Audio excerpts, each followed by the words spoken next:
Olá a todos e a todas, sejam mais uma vez muito bem-vindos a mais um encontro da formação da cidade.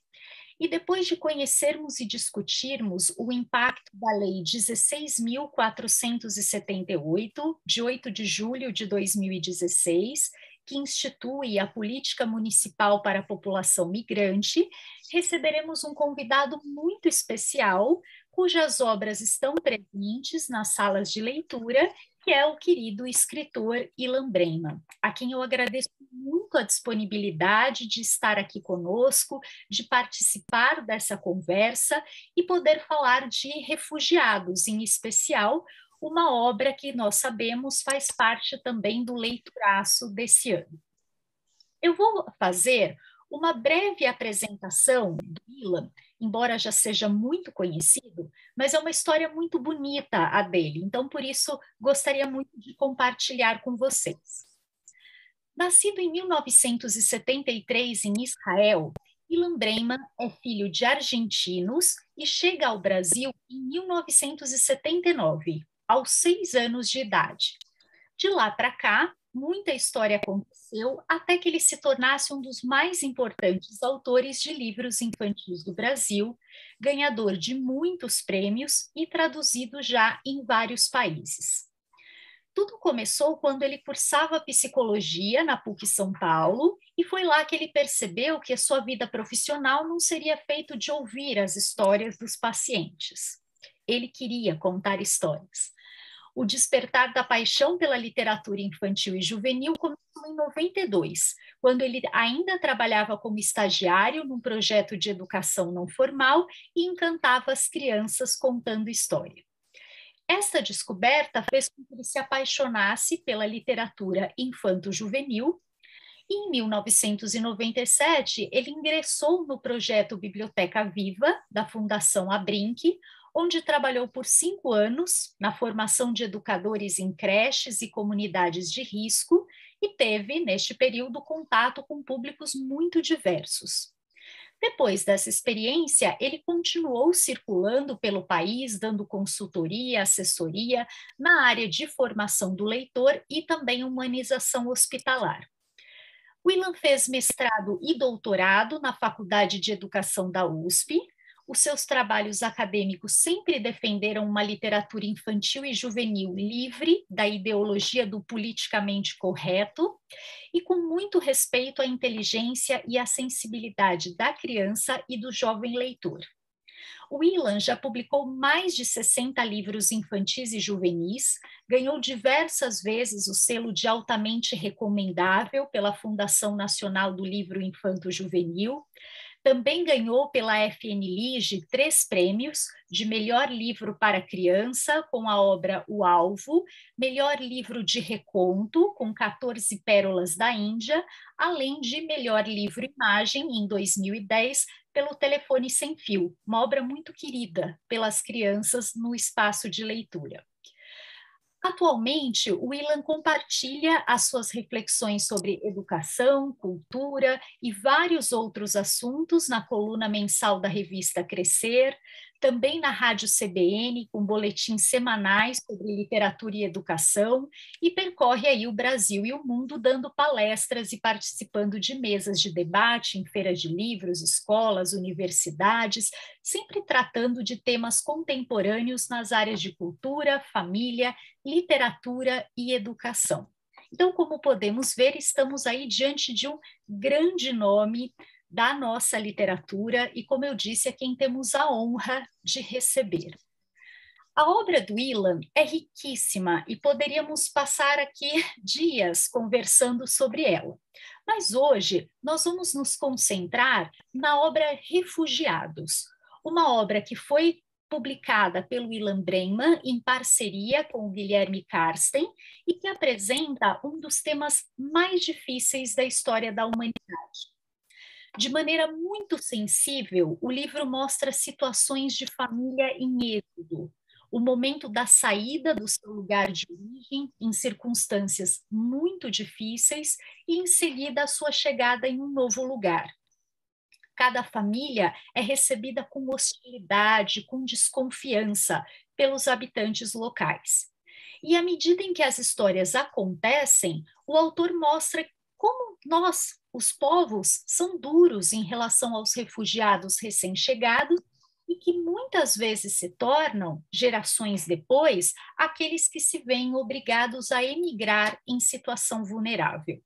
Então, é uma obra belíssima sobre a qual, então, vamos poder conversar um pouquinho.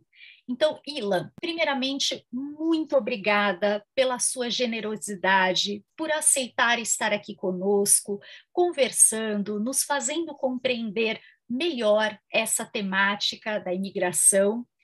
E eu gostaria de te passar a palavra já fazendo uma pergunta, que é: o que o motivou a escrever a obra Refugiados? E qual a importância, na sua opinião, de se abordar a temática da migração em nosso atual contexto com crianças e jovens leitores? Em primeiro lugar, agradecer o convite, Diana. Assim, eu tenho um carinho imenso, imenso pela rede. Estive ontem numa escola da rede. Não sei quando vai passar a gravação, mas esse ontem pode ser vários dias, porque eu estou constantemente ontem indo para escolas públicas. Eu tenho realmente um afeto enorme pela rede de ensino pública, não só aqui da cidade, como né, de vários cantos do Brasil. Sou um apaixonado pela educação pública e eu acho que é a única saída, acho não, é a única saída que a gente tem para a situação que a gente enfrenta no nosso país. Sempre foi a única saída. No dia que as pessoas se derem conta disso como nação, como os coreanos lá do sul se deram conta, como os americanos se deram conta há muitas décadas, ou os europeus se deram conta há alguns países, há alguns séculos, a gente talvez comece realmente a transformar o país de verdade, né? Então é um imenso prazer conversar com vocês, educadores da rede aqui de São Paulo. Tá um prazer enorme. E só fazer assim, só uma pequena correção na atualização aí de currículo, que eu não estou mais escrevendo na revista Crescer e na CBN. Eu passei anos fazendo isso, as pessoas vão me procurar, mas você não está, não são fases da vida. Eu passei muitos anos como colunista da Crescer, como colunista da CBN, mas tem feito outras coisas, depois as pessoas me procuram lá nas redes sociais e vão descobrir as coisas novas que eu estou fazendo, né? Só fazer esses ajustes. Bom, o Refugiados é um livro que eu tenho um enorme carinho, um livro que ele não está só no Brasil, ele foi publicado já na Bélgica, até trouxe uma versão de pessoas verem aqui bem curiosa, aqui uma versão em francês, né, belga, lá a capa é cinza, aqui a capa é roxa, tem umas coisas diferentes, umas nuances de outros países, né, que fazem isso, tem uma versão italiana também, Refugiati, né, quer dizer, uma outra versão aqui que é bem maior que a da, os tamanhos são diferentes, são coisas particulares de cada mundo editorial. E vai sair também em outros países o livro, está aí em negociação. Isso primeiro mostra que é um interesse universal, internacional, que para falar sobre refugiados não é um tema só da nossa comunidade, é da comunidade humana. A comunidade humana tem que falar sobre isso, e mais do que nunca, né? Mas o livro, para mim, né, como criador, ou como disparador, ele aconteceu, na verdade, quando eu estava vendo um documentário na televisão sobre os refugiados da Síria, que foi algo que marcou muito também o mundo há alguns anos, e cenas terríveis, como aquele menino que morreu na praia de bruços, cenas dos refugiados se afogando, cenas de uma xenofobia enorme, né? Quando essas pessoas chegavam, principalmente na Europa, e vendo esse documentário me veio assim uma epifania. Epifania significa uma luz, né? Me veio um despertar, porque na verdade né, Ilan, como depois eu fui fazer uma análise de todo mundo, na verdade é a mesma coisa, mas eu sou filho de refugiados, né? Não dos meus pais, mas dos meus ancestrais, né? Então, assim, se eu for pegar a história dos meus ancestrais, eu consigo localizar os refugiados. Eu tive parentes que fugiram da Ucrânia, tive parentes que fugiram da Polônia, tive parentes que fugiram da Rússia por causa de guerra, por causa de perseguição, por causa de crise econômica. E, de repente, quando eu pensei nisso, né, falei assim, o refugiado não é o outro. O refugiado não é o outro. Não é aquele que eu estou vendo, não é esse cara que eu estou vendo da Síria. Aquele cara sou eu. Cara, isso é muito forte, né? E você poder falar sobre isso com criança e com adulto é criar uma empatia com aquela situação, porque Você que está me ouvindo, você pode ter certeza, você teve na sua família décadas ou séculos atrás, alguém que teve que sair de algum lugar. Não existe gente que não fez isso. Não existe, não existe. Né, Zen? Você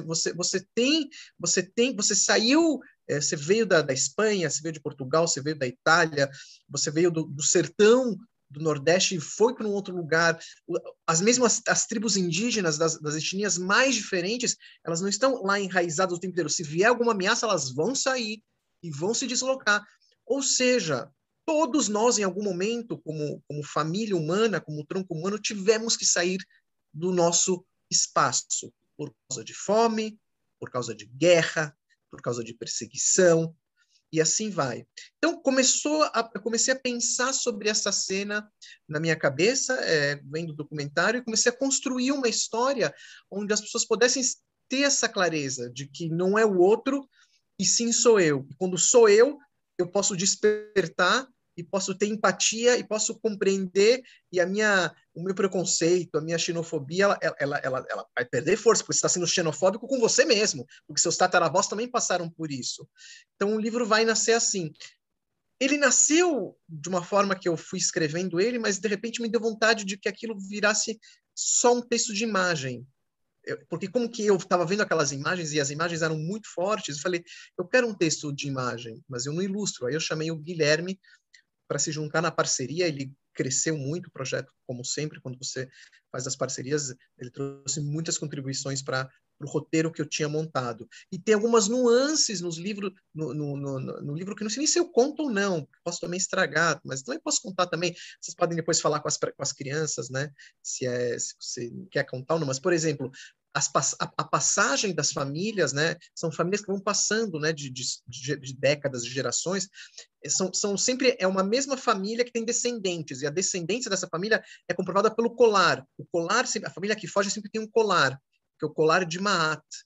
Maat era uma deusa egípcia da justiça, né? Da justiça, da igualdade, do bem. Então, assim, esse colar, ele mostra o seguinte: quando a família sai, chega num lugar, ela acaba se assimilando, que é normal, passa o tempo, passa décadas, séculos, ela vai se misturando, mas quando você tem uma nova fuga, alguém daquela família antiga ainda permanece. E o colar é esse elo com o passado, como todos nós já fizemos isso. E tem outra coisa interessante, eu vou parar por aqui também, para não entregar todo o livro, que sempre quando a família chega no local, os adultos que vão olhar, é tudo adulto com olhar desconfiado, com olhar, nossa, de raiva, nossa, quem são essas pessoas? Mas reparem como as crianças olham para os novos, completamente diferente, e tudo se repete em todas as páginas. As crianças têm um olhar de curiosidade, têm um olhar de recepção, porque querendo dizer, cara, o adulto é que é o problema. E o final do livro é exatamente o que fala isso, né? O final do livro fala que a resolução não passa pela gente. E por isso que é importante trabalhar isso com a criança. A resolução passa pelas crianças, pelas novas gerações. A gente está meio torto já nesse sentido, mais difícil, né? A gente tem que ter um esforço, mas está complicado. Então, se para a gente está complicado, pô, as novas gerações, são as crianças que olham esse novo, não com a mesma cara do adulto. Falam, nossa, quem são essas pessoas? Deixa eu conhecer essas pessoas. O adulto não, vai embora, né? Acho que eu já entreguei muito. Não, é uma delícia ouvir, Ilan. E assim, bonito também essa imagem, né, que você traz dessa criança receptiva ao novo, que para mim também é o olhar da literatura sobre esse tema. Então, nesse sentido, eu queria que se você pudesse falar um pouquinho de que forma que você acredita que a literatura pode ajudar a combater a xenofobia, a formas de preconceito enfrentadas por aqueles que precisam deixar seu país e recomeçar a vida em outro espaço. Qual é o papel da literatura neste sentido? A única forma da gente, né, combater preconceitos, xenofobias e todas as fobias que possa imaginar, que tem no final das palavras, passa pela linguagem, né? Assim, o homem, né, como espécie, ele se dá porque ele fala, né? Porque ele tem linguagem. Só que as linguagens, elas têm níveis, né? Têm patamares. Quanto menos linguagem, quanto menos repertório, mais violência. E é por isso, por exemplo, que quando as crianças falam um pouco, né, algumas mordem para tentar se comunicar, vão para porrada. E adultos, a mesma coisa. Você vê, quanto menos repertório o jovem tem, mais vai para porrada, porque o cara não consegue falar, vai para porrada, né? A violência é uma forma de comunicação, porque o cara não fala, não tem linguagem. Então a linguagem é o que diferencia a gente dos bichos, né? Então, assim, a literatura é o receptáculo da linguagem mais sofisticada, mais elevada, mais transformadora, que mais faz sentido para a nossa vida. Por isso que a gente ama ouvir histórias. Por que as histórias fazem tamanho sucesso? Porque as histórias, elas são, né, a casa dessa linguagem específica, né? Então, contar histórias, você ouvir uma história, você trabalhar com literatura, você trabalhar com uma linguagem que bate muito na nossa mente, né? Na nossa alma, como sinônimo de mente, nosso coração, né? Nossos afetos. Então, quanto mais linguagem, quanto mais a gente alimentar as crianças com linguagem literária, mais elas conseguem se colocar no lugar do outro, mais elas conseguem se colocar na posição que às vezes é uma posição incômoda daquele que é excluído, porque a literatura permite isso, uma literatura de qualidade, e não precisa ser uma literatura que fale necessariamente sobre isso, no meu caso refugiados, mas assim, você pode fazer isso com vários tipos de literatura que aparentemente às vezes nem parece que fale sobre o tema, mas fala, porque ele está abastecendo aquela criança de linguagem, uma linguagem diferente do dia a dia, e essa linguagem mexe profundamente na mente infantil, ela começa a fazer associações, começa a ficar mais inteligente, que significa, no latim, a palavra inteligente, ler entre as linhas. Uma das interpretações etimológicas é ler entre as linhas, ou seja, compreender o que está atrás da cortina. Então, assim, você começa a ter essas compreensões mais profundas. Então, a literatura permite uma compreensão. Isso aqui é uma afirmação, que não é uma hipótese. Antigamente, a gente podia falar de hipóteses. Hoje, com tantas pesquisas que a gente pode mensurar, provas e provas físicas, ou seja, que se faz testes e tem milhões podia passar uma tarde inteira só falando das pesquisas que existem nos Estados Unidos, na Europa, sobre como que a literatura mexe com o cognitivo, como mexe com o social, com o afetivo, já está dado isso, tá? Mais que comprovado, isso coisas que a gente já sabia já há milhares de anos, mas que hoje em dia você consegue cientificamente comprovar. A parte do cérebro que mexe, que é diferente de outros momentos, né, do que está no celular, por exemplo. Então, você trabalhar com literatura de qualidade, com certeza você está trabalhando com pensamento, com certeza com reflexão, com certeza com aprendizagem, com certeza com empatia, com certeza com um mundo profundo e às vezes sombrio que nós carregamos dentro da gente e que não queremos ver. A literatura também trabalha isso. Sim, só tem benefícios, não tem malefícios. Eu nunca ouvi alguém falar, nossa, sou um leitor de livros e nossa, que coisa horrorosa, né? Meu Deus, não, muito pelo contrário, né? As pessoas vão tendo esses despertares. Você pode às vezes ficar até mais triste, depende da história, mas a tristeza também faz parte da vida e você pode se fortalecer. Até nisso ele é bom. Quando você trabalha com a tristeza, com algo que te entristece na literatura, você está se fortalecendo para a tristeza real que vai acontecer, porque vai acontecer na sua vida. Não tem jeito, na vida da criança também. Isso já não está acontecendo. Né? A tristeza vai aparecer, o sofrimento está dado, ele faz parte da nossa vida, o sofrimento. Né? Então, se ele faz parte da nossa vida, vamos nos preparar para isso, né? Para ver como que... E uma das formas de preparação, com certeza, passa pela literatura, sem sombra de dúvida. Excelente, Ilan. E eu concordo muito com esse seu viés, né, dessa literatura como um espaço de acolhimento, um espaço de empatia, de alteridade. E nesse sentido, quando eu faço a leitura de Refugiados, eu vejo que ali, por meio do seu olhar, você traz argumentos para compreender e acolher esse outro, que você muito bem diz, sou eu, né? De que forma isso pode contribuir para a formação da criança, não apenas como leitor, mas também como cidadão, na sua opinião? Olha, acho que complementa muito do que eu vinha falando. Quanto mais a criança dominar a linguagem, né, essa é a clareza. Dominar a linguagem, dominar as ferramentas. Se a gente não dominar a ferramenta, se o marceneiro não dominar a ferramenta, estamos frito. Sua casa cai. Na sua cabeça, estante, não sei o quê. Se o pedreiro, se o arquiteto não dominarem as ferramentas, a ponte cai. Às vezes cai, né? Você vê que o cara não dominou muito, né? Cai, as coisas caem, dá caca, dá morte às vezes, dá tragédia. A mesma coisa vale para o nosso mundo da aprendizagem. Precisa dominar a linguagem, precisa dominar a matemática. E a matemática também, eu te digo, a matemática só faz sentido se ele dominar a linguagem, porque como que você vai entender o enunciado da matemática? Então não adianta você falar, nossa, o cara é muito bom, o cara não entende o enunciado, então não adianta nada. Então dominar a linguagem é tudo.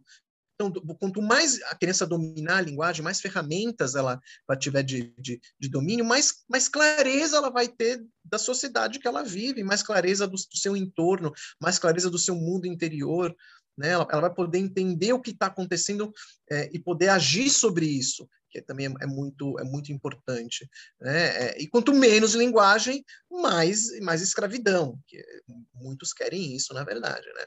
E a escravidão, ela passa por isso, escravidão sempre, o totalitarismo. Os totalitaristas adoram, por isso que eu detesto o politicamente correto, que nasceu com boas intenções, a gente pode até discutir isso, as intenções são, mas hoje em dia virou uma coisa assim totalitária. Por quê? Porque controla a linguagem, porque quer cortar a linguagem. E governos totalitários de todas as matizes ideológicas querem fazer isso também, querem mexer com a linguagem, querem proibir livros. Por que querem proibir livros? Por que quer proibir livros, proibir palavras, proibir frases, proibir? Porque sabe que quanto mais controle você tiver, você como indivíduo da linguagem, mais você pode transgredir no sentido de não aceitar o que eles estão te dando para poder apontar os erros do outro. Qual ditador gosta de se apontar? Ninguém, né? De falar, não. Então, Pinochet proibiu Dom Quixote. Né? Pinochet, na época, né? E ele dizia, é perigoso, realmente. Perigoso, porque faz as pessoas pensarem. Quem quer gente que pense numa ditadura? Mas a gente pode falar do Mao Tse Tung, para não falar, está falando de um cara da direita, mas falar do Mao Tse Tung, que também proibiu um monte de livros. Um monte. Queimou, proibiu. Não sei o quê. Por quê? Porque para que deixar o pessoal lá inteligente para apontar as coisas que eles faziam lá de errado, as atrocidades. Então, assim, quanto mais linguagem o indivíduo tiver, quanto mais linguagem a criança tiver, dominar essas ferramentas, mais ela será livre. A escravidão passa pela ignorância dessa linguagem. Não é à toa que o Frederick Douglass, que é um cara que eu admiro demais, é um ex-escravo americano, falecido já no século XIX, XX, muito antigo. Ele tem um livro que é um clássico lá nos Estados Unidos, que todo mundo deveria ler, aliás, aqui no Brasil também, ele é obrigatório nas escolas americanas, que ele conta como ele fugiu da fazenda onde ele era escravo, e, na verdade, ele teve duas fugas, uma fuga física e uma fuga espiritual, porque a dona dele, que não sabia, porque era uma dona recente de escravos, ela não sabia que não podia ensinar o Frederick a ler e a escrever. Isso podia dar pena de morte para aquela mulher. Mas que ela começou, ela não sabia, quando o marido descobriu, falou: você está maluca? Isso não pode, está em lei, não pode. Mas por quê? Porque você imagina todos os escravos lendo, acabou a escravidão. Exatamente. Todos os escravos lendo, acabou a escravidão. É claro. E esse Frederick Douglass, então, ele fugiu fisicamente daquele lugar, e ele diz que foi através da leitura e da escrita que essa mulher passou para ele, que ele também se libertou pela segunda vez, aqui na cabeça, a liberdade. Começou a entender o que era a escravidão, o que era o sistema que escravizava, começou a entender como funcionava o mundo. Então, se a gente quer as crianças libertas mentalmente, não tem outro caminho senão abastecer elas com literatura, com linguagem. Eu falo de literatura porque é minha praia, mas a gente está falando aqui também de músicas de qualidade, a gente está falando aqui de artes plásticas de qualidade, de um ensino de qualidade de matemática. Matemática é um grande alimento também que pode ser feito de uma forma muito saborosa, um grande alimento na área das ciências, né, desse componente. A gente está falando aqui de literatura que né, é o meu métier, né, e que eu acho, assim, sem falsa modéstia, eu acho que a literatura é uma das, né, às vezes ela não é considerada assim, mas é uma das pontas de lança disso, porque, como eu falei, porque sem linguagem a gente não entende o resto, a gente não entende, né, aonde está, o que é uma mitocôndria. Você precisa ler o que é uma mitocôndria. Se você não sabe ler, o que adianta alguém te falar do que é mitocôndria? Né? Então, tem, né? Joãozinho tem 10 sacos de açúcar. 2 sacos foram subtraídos, não sei o que lá. Mas se o menino não sabe ler, o que adianta? Não vai fazer conta nenhuma. Então, a literatura é o que vai trazer a relação da criança com a palavra, com a linguagem, ela se vincular com o texto de uma forma gostosa, e na hora que for fazer o trabalho faz mais sentido, né? Falei muito. Não, Ilan, e como é importante isso, né? O quanto a leitura do texto literário, ela te prepara para ser um leitor do mundo, né? E não simplesmente a leitura de palavras. Eu acho que aí é que está a beleza, né, dessa arte. Ilan, eu te agradeço muitíssimo. Para mim foi uma alegria poder ainda que conversar aqui brevemente com você. Espero que a gente possa se reencontrar em outros momentos dessas formações para podermos trocar mais ideias e tenha certeza que foi muito importante essa sua fala para todos nós aqui, professores da rede. Então, meu muito obrigada e espero te encontrar em breve também presencialmente. Diana, obrigado. Educadores, professores, obrigado também. Leiam muitas histórias, contem muitas histórias, leiam vocês livros também. Para me encontrar, só procurar aí nas redes sociais, eu estou aí circulando, fazendo as minhas coisas aí, falando de livros novos. E principalmente para todo mundo, boa vida, que estamos precisando, né? Pensar numa boa vida, numa vida um pouquinho mais tranquila e pacífica, tá bom? Um abraço para todos. Muito obrigada, um abraço e até a próxima.